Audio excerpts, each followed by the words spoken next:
Ndugu washiriki, mkoa wetu umeendelea kuwa nguzo muhimu sana ya usalama wa chakula nchini na katika ukanda wa Afrika Mashariki na Kati.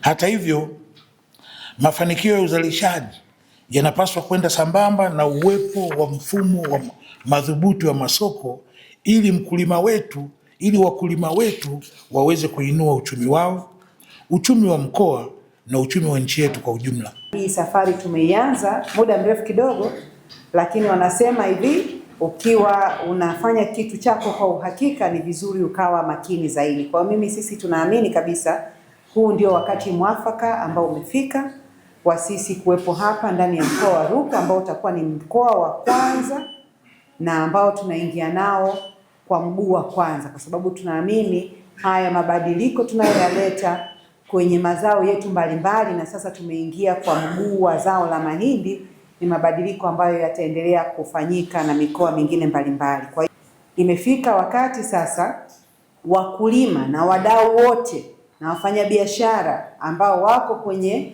mnyororo wa thamani wa zao hili la mahindi na wenyewe wafaidike, kama ambavyo tumeona matokeo chanya ambayo yamepatikana kwenye urasimishaji, lakini cha muhimu kukaribisha soko na wale ambao wako kwenye uzalishaji.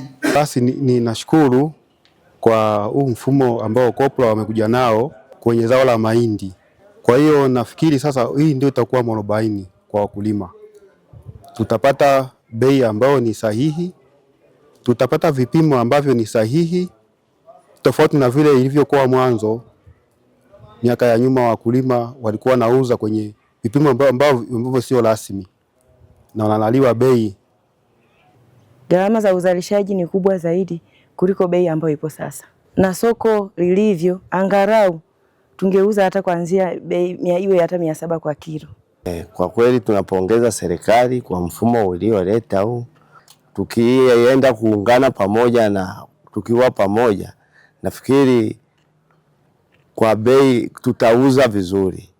Tukiungana pamoja, tunapongeza serikali kwa mfumo ulioleta huu.